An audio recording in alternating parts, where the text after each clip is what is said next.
Hi, I'm Anuvendha Kulkarni from the MDM GCS team. This support video is to talk about match best practices in Informatica MDM. The agenda for this video is to go through a quick introduction to matching in MDM. We'll take a look at an example which we'll use to build our match rules and tune them further. We'll also talk about match rule setup and the different tuning phases. Uh, we'll take a look at tuning the process server and base object properties. We'll take a look at the CMX cleanse.properties file to look at properties specific to match, some of the properties specific to match, and also talk about tuning the match from the database perspective. So let's begin with a quick introduction to what matching in MDM is. The MDM match process, as you may know, helps consolidate records from multiple sources. Before they can be consolidated, MDM must determine which records are likely matches of each other. The MDM match process uses match rules to identify which records in the base object are likely duplicates, and also to determine which records should be consolidated automatically once they are matched, and which records should be reviewed manually by a data steward before consolidating them. There are two ways to match. One is through batch, which is the match batch job. Batch matching is always matching against records already loaded into the base object. The other is through real time. So in SOAP, it's the search match API, and in BES REST API, we use action equals to match in the URL, which internally calls search match. There are two ways to compare records to determine duplicates. One is fuzzy, which looks for sufficient points of similarity between records and makes probabilistic match determinations. It does so by considering variations in data patterns, misspellings, transpositions, phonetic variations, and so on. And the other is exact, which matches records with identical values in the match columns.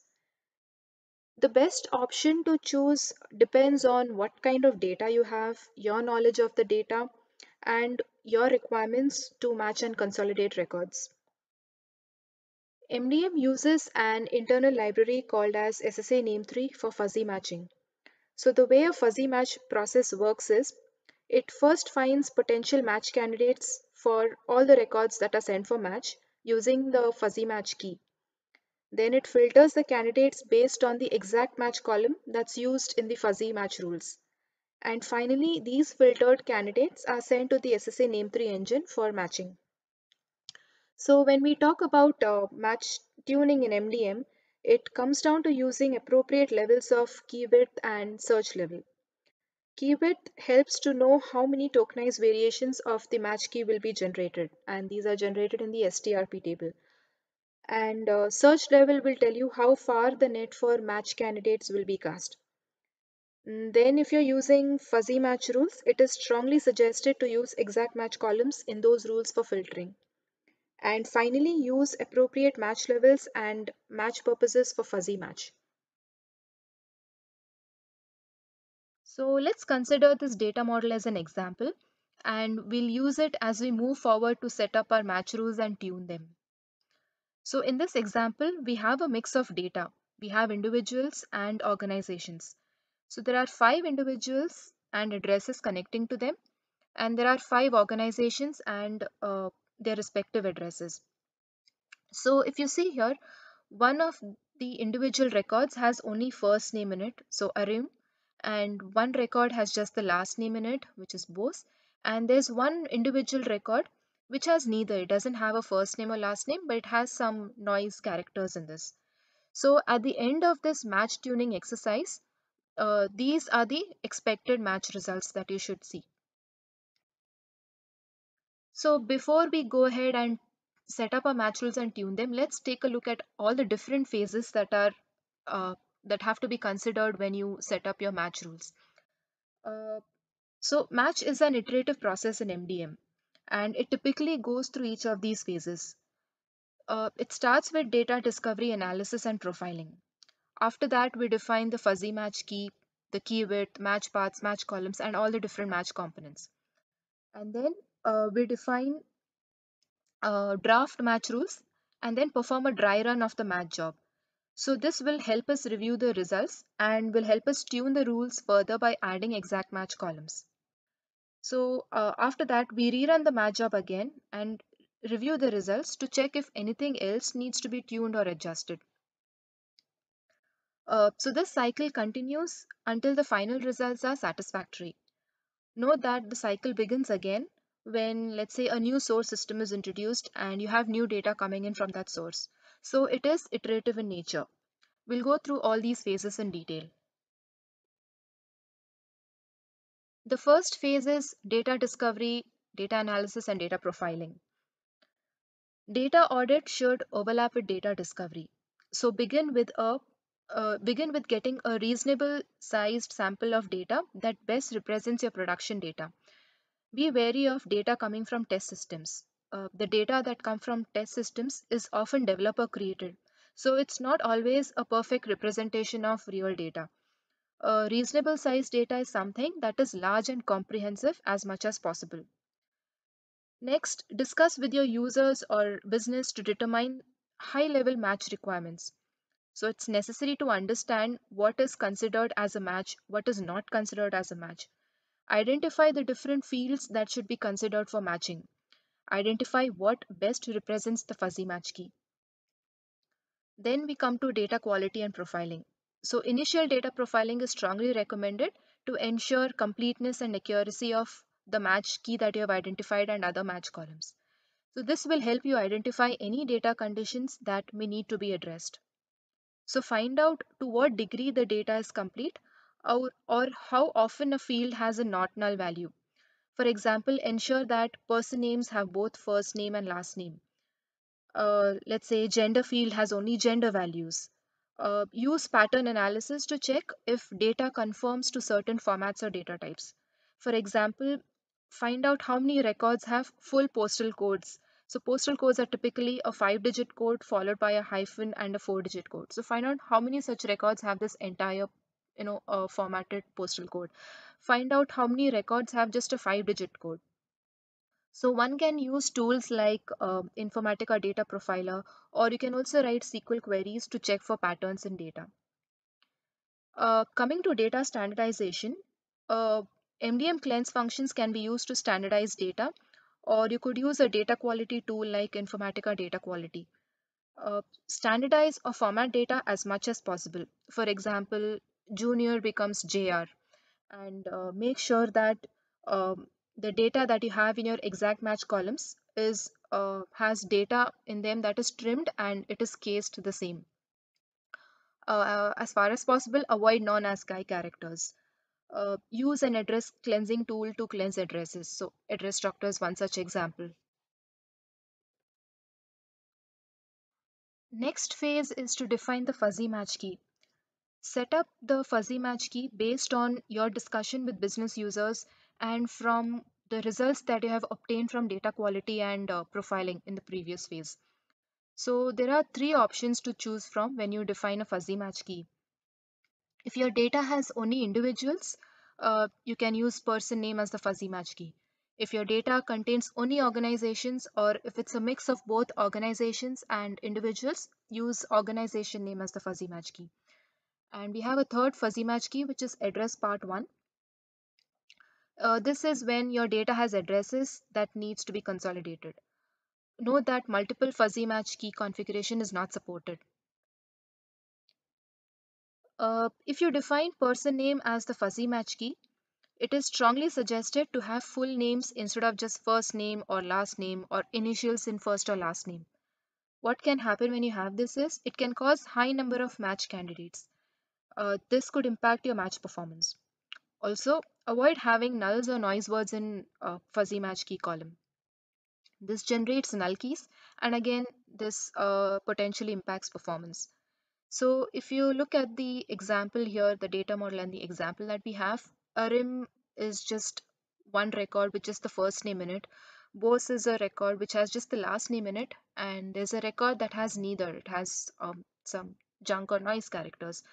So these are the keys that are generated for these kind of records. So these are records that you would want to avoid having.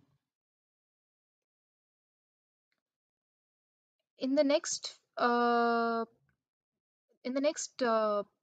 phase, we define the key width. Once you have the fuzzy match key defined, need to know what kind of key width needs to be set. Uh, the match key width helps you determine the thoroughness of the analysis of the fuzzy match key. It helps you determine the number of possible match candidates that are returned, and also how much disk space the keys consume. So all these keys are stored in the strp table. Keywords apply to fuzzy match base objects only. Um, so use a match keyword that will give you the best performance without affecting your match quality. A wider key has more chances of finding a search candidate, but at the cost of performance. There are four types to choose from. One is limited, preferred, standard, and extended. Limited produces fewer keys. So you would use this when your disk space is limited or if your data volume is extremely large. Preferred creates just one key per BO record. This might result in fewer match candidates. Standard is most appropriate and most balanced. Um, so this is the most preferred type to use. It balances reliability and disk space usage. The extended keyword type might result in more match candidates at the cost of longer processing time to generate keys. It creates the most number of keys. So it's more suitable when your data set is not extremely large, or when it's not complete, or when you have sufficient disk space resources available. So select one based on the disk space resources and how large your data set is and how complete and reliable it is. So in this example here, I've picked up two person records, Ashley Rosenberg and Ashley Rosenspaceberg. So if you see here, these are the SSA keys for these names under limited, standard, extended, and preferred. So these keys fall within the same SSA range for each of the keyword types. So they are possible match candidates for each other. So once you define the fuzzy match key and the keyword, go ahead and define the match paths and match columns. So in this example and data model that I've considered here, I have a party base object that holds the individual and organization records. There's an address base object that holds all the addresses, and there's a party address relationship table which holds the relationship between parties and addresses. So in this way, I have configured a match path here, which goes from party to address via the party address relationship in the screenshot that you see here on the left. So this way, define a match path as appropriate and define it on the way you want to configure match rules that involve child records. Also ensure that the allow missing child records is enabled. The option that I've highlighted in red, it's enabled by default. So when this is enabled, matching occurs between parent base object records and their associated child base object records. Matching occurs even if the parent base object records do not have child records in the child base object for which this option is enabled. So note that the SSA or the match key generation depends on the configuration of this option. If you disable this option and if the parent record has no child records, match keys are not generated for the parent record. Coming to configuring match columns. In this example here, I have defined organization name as the fuzzy match key, and for which the source is the display name from the base object. So this represents my fuzzy match key organization name. And then you go ahead and configure the rest of the fuzzy and exact match columns as required. The next step is to decide on the match level to set up the match rules. There are three types of match levels. Typical is appropriate for most matches. Conservative is tighter than typical but can cause undermatching. And loose produces more matches than typical, thus causing overmatching. But it's best suited to be used in a match rule for manual merges. It helps to use the SSA workbench tool to understand how or which records match with each other, and which do not match with each other. So using this tool help you understand how a match level works and how it could be used while setting up your match rules. This tool is available as part of the resource kit when you install MDM. Note that this tool can be launched only on a Windows platform, so have the resource kit installed on a Windows platform to be able to use the SSA Workbench tool.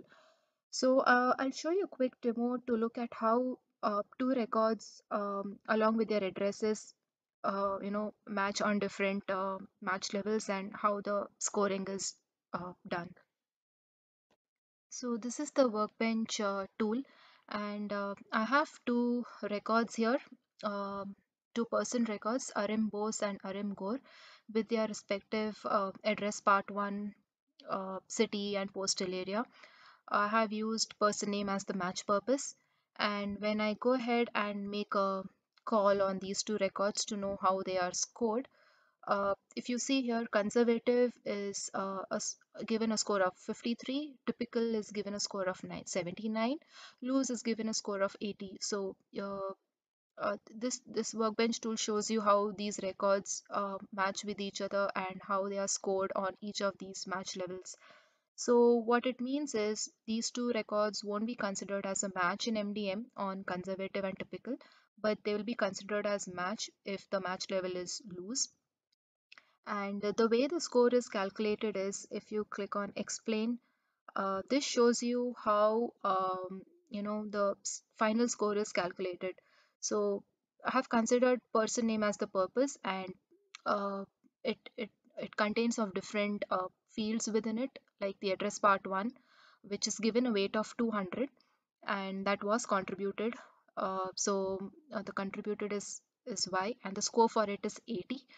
And the person name is another field part of the person name match purpose, where uh, the highest weight is given to person name, which is 800, and matching on these two person name fields has given a score of 75. Similarly, postal area and attributes and postal area and the attribute one that represents city are also scored, and postal area has a weight of 100, attribute one has a weight of 100. So this gives you an idea of what score was assigned to which field and what's the overall score. So this equation here gives you the overall score. So this tells you that the score was 80 and the decision is accepted for the loose match level, for which the accept limit is 75 and reject limit is 50. Then think of a search level that you would use for a match rule set. There are four types of search levels: narrow, typical, exhaustive, and extreme. Typical is appropriate for most match rule sets. Search level has the largest impact on batch match performance because it directly impacts the number of comparisons that are done in batch fuzzy match jobs. Again, SSA Workbench tool gives you an idea here, helps you understand to know or understand how two records are match candidates for each other. So in this screenshot here, I've taken two records, two organization records, Time Warner Cable, INC, and Time Warner Entertainment. And if you see here, these two records are found as search and match candidates for all search levels: narrow, typical, exhaustive, and extreme, if the key width is standard. But if the key width that you define is extended or limited, then they are not cast in the same net under the narrow search level. So this tool gives you an idea of how match candidates are found. Then you decide on a match purpose to use. So if your data is a mix of persons and organizations, use appropriate match purpose based on the party type.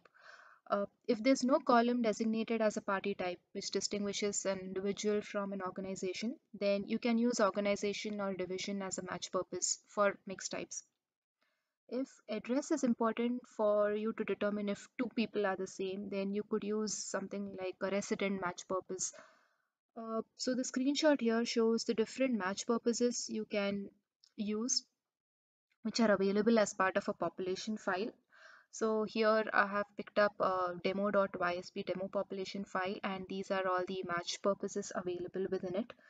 So the match purpose that you use really depends on what you consider important for a match.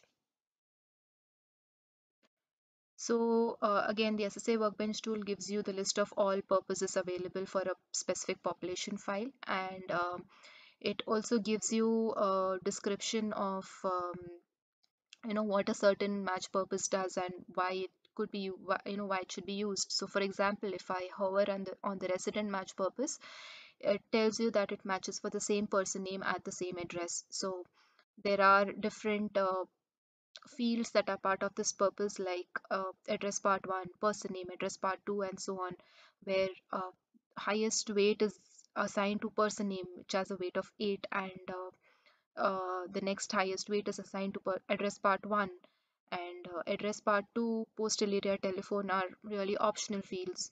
And the this match purpose also has some default score thresholds on each of those match levels: typical, conservative, and loose. So this gives you an idea on what different match purposes are available, and it depends on what kind of data you have, and ultimately you can select the match purpose that you seem is appropriate for the kind of data you have.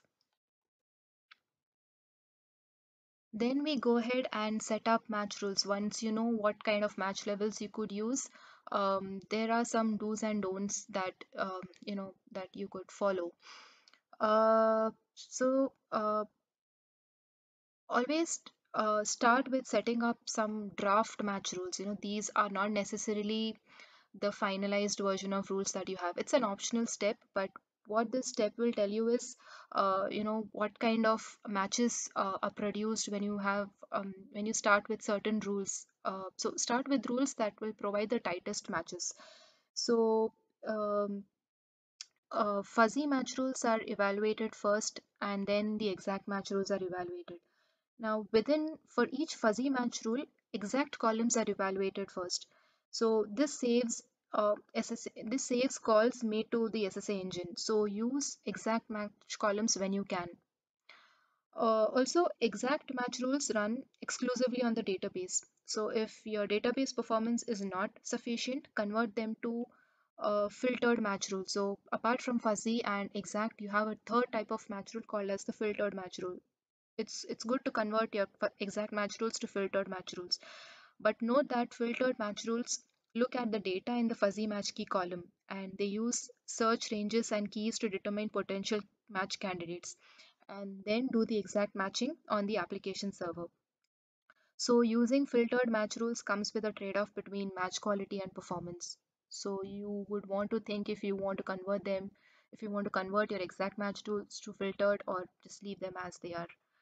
um, you can also run SQL queries on exact match columns to get a rust estimate of what kind of or how many potential candidates are returned.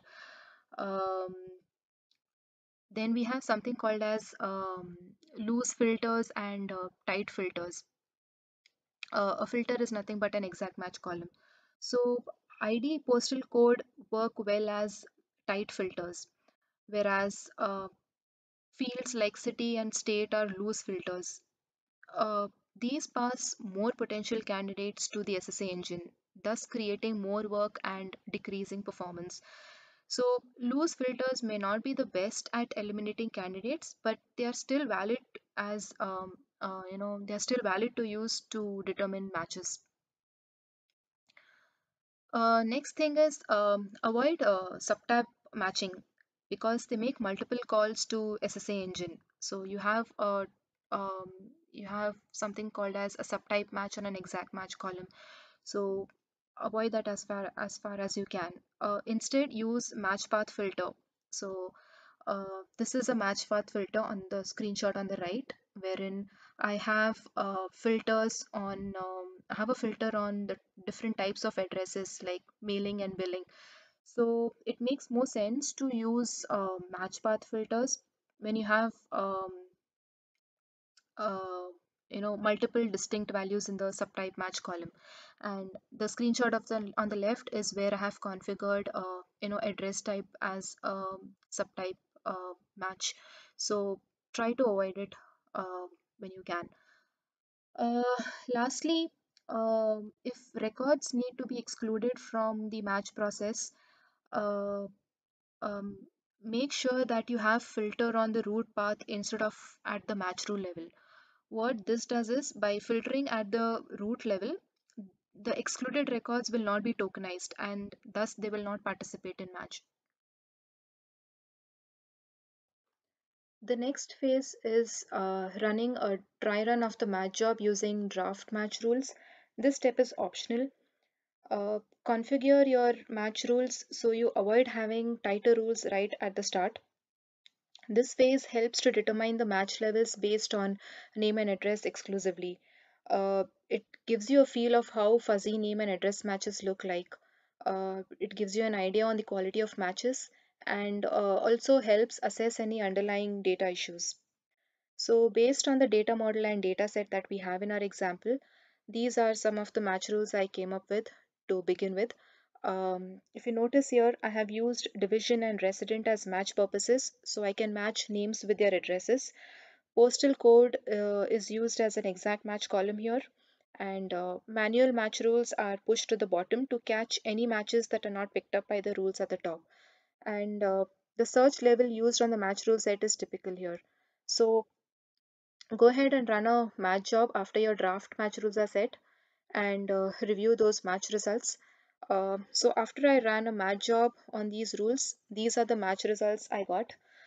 Time Warner Entertainment on this address matched with Time Warner Cable Inc. on this address on match rule number 3, which is a manual rule. Arim on this address matched with Arim Gore on this address on match rule number 1, which is an auto rule, and Arim matched with Arim Bose on that address on match rule number 1, which is an auto rule. So it helps to query the match table, which is the MTCH table, and group it by match rule to review results. Grouping by helps revise or eliminate those match rules that have produced less matches. It's also a good idea to back up the match table for each match job iteration so you can join it with a base object to view results for comparison. Next, you can review if there are any under matches or over matches produced.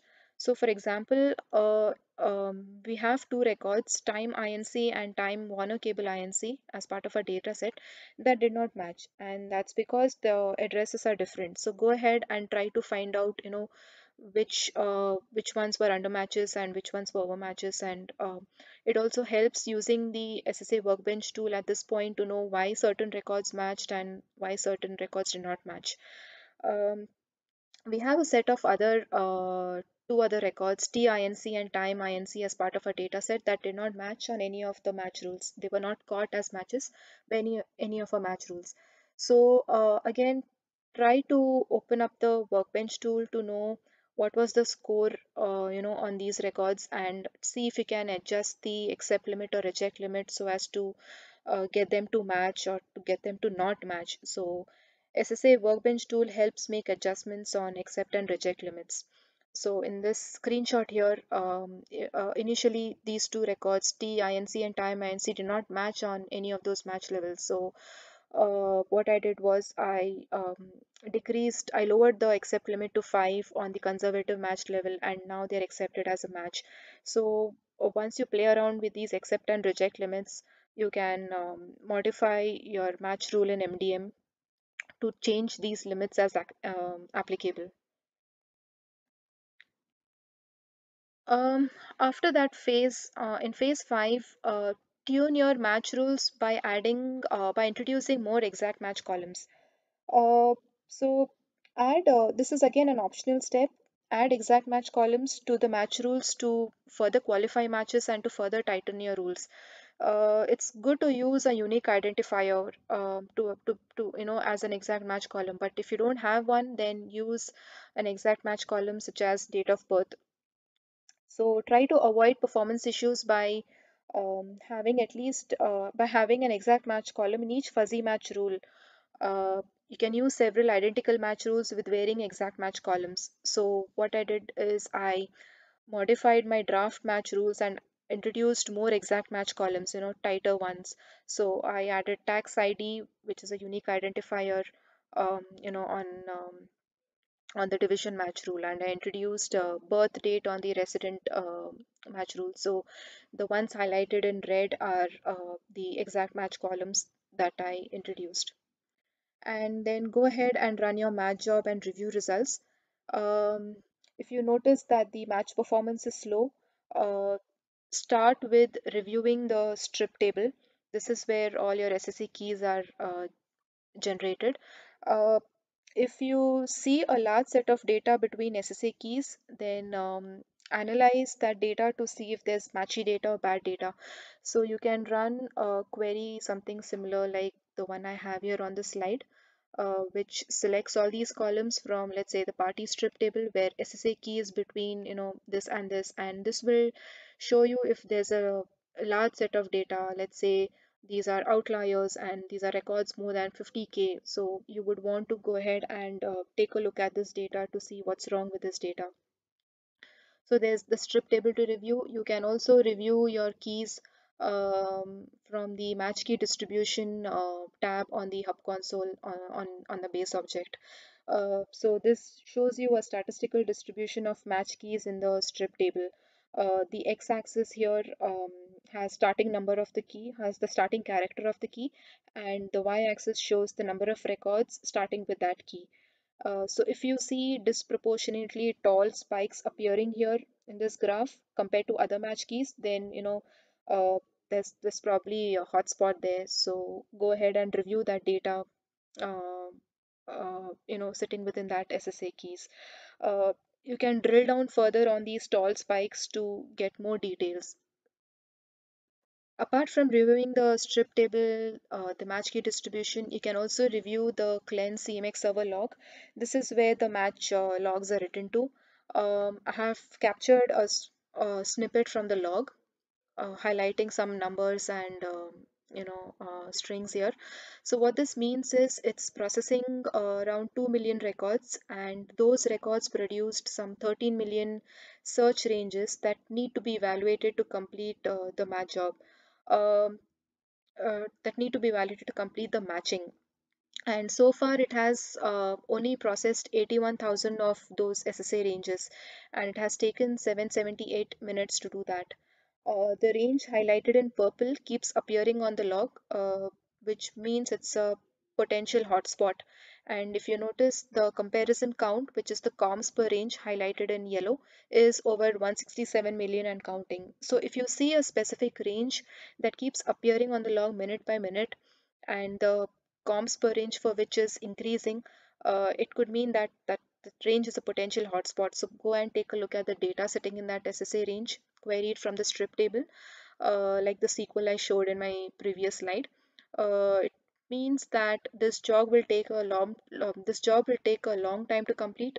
Maybe there's a high frequency word, or matchy data sitting within this range. So go ahead and take a look at the data and try to clean up this data. Also, you can review the log to see if database reads are slow. So, for example, if during the match job you notice the job is slow and the cleanse log shows low candidate numbers returned from database from 1 minute to another. So you can check the TCAN numbers over here and uh, try to see minute after minute if the difference between these TCAN numbers is low. A low count could indicate a potential network database or network issue. You can expect millions when you have a large data set that is sent for match. So that's one way to check if the database read is slow. The other thing to check is to see if there are high number of candidates going to the SSA engine. So there's this TSSA number here, and high number of candidates for this TSSA means that a high number of candidates are sent to the SSA engine. It could probably mean that you're using poor exact match columns in your match rules. So in that case, review your match rules and review your data. Uh, I have put out a knowledge base article on this slide, which helps you track the progress of a currently running match job. It helps you determine the approximate time taken by the job to run and to complete eventually. So go ahead, you can go ahead and take a look at that knowledge base article for more information.